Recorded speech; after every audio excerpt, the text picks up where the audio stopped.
Today we'll be talking about cause and effect. To review, in chapter 3, we learned that there are two ways to expand an idea by giving reasons. The first way was to give reasons, and the way we introduced these reasons was with the expressions "this is because," "the reason for this." We also learned to expand an idea by giving examples from personal experience. And the way we did this was by using expressions such as "personally," "from my own experience," to introduce these examples. Today we'll be reutilizing "this is because," and "the reason for this is." The reason for this is because in this chapter we will learn expressions to introduce cause and effect, and the expressions for causes are the same ones as for those for to introduce a reason. We will also learn how to introduce effects with their own expressions. Speakers can introduce causes by using phrases like "the reason for this is that," "this is because," and "due to." When you introduce a cause, you have to start by providing the effect first. So, for example, people don't have to spend too much time cooking. Then introduce the cause with a transition. "The reason for this is that." Then provide the cause. We have modern kitchens. This is the book's example. Let me provide you with my example. The effect: people don't have to use pay phones in public anymore. The transition: "the reason for this is that." And the cause: people carry smartphones. So again, when we introduce a cause, we have to provide the effect first. People don't have to use a payphone in public anymore. The reason for this is that people carry smartphones, and provide the cause last. We will also talk about "this is because," and it follows the same pattern. Provide the effect first. People don't have to use a payphone in public anymore. Signal the cause with a transition. "This is because," and provide the cause. People carry smartphones. People don't have to use a payphone in public anymore. This is because people carry smartphones.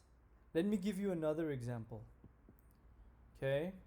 The effect: people don't use horses to travel anymore. The transition: "this is because." The cause: people can drive. Okay, follows the same pattern. People don't use horses to travel anymore. This is because people can drive. Now, the other transition that the book introduces in this chapter is "due to." So they start with the transition "due to," and they provide the cause first, modern kitchens, and then the effect: people don't spend a lot of time cooking. Something that you need to notice is that when we utilize "due to," we don't start with the effect, we start with the cause. Okay, so "due to modern kitchens, people don't spend a lot of time cooking." Something else that needs to be noticed is that the cause is actually a noun. It's not a complete sentence, but a noun. So let me give you another example. This is the book's example. Let me provide you another example. Okay, again, "due to," my transition, my cause, sleeping late, and my effect: I feel tired today. So, again, "due to sleeping late, I feel tired today." Okay, so when you have "due to," always start with the cause and then move to the effect.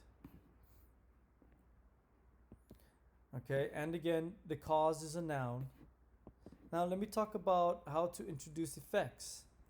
Speakers can introduce effects by using phrases like "that's why," "this means that."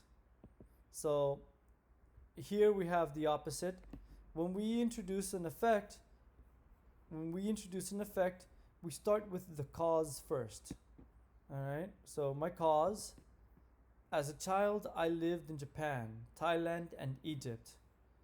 My transition word to signal my effect: that's why, and my effect: I decided to become an anthropologist. So, as a child, I lived in Japan, Thailand, and Egypt. That's the cause.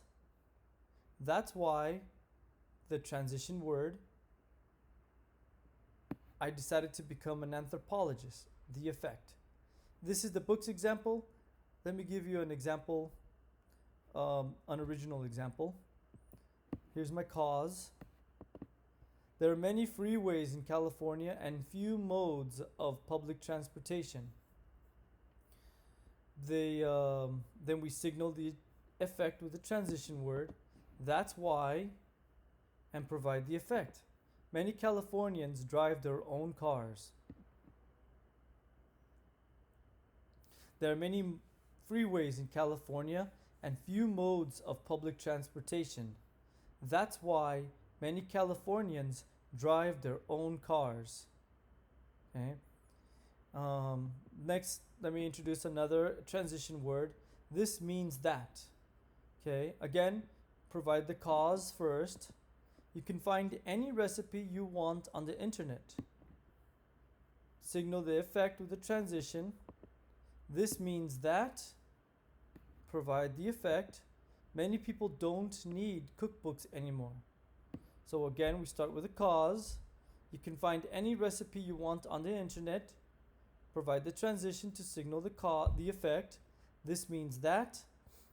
And provide the effect. Many people don't need cookbooks anymore.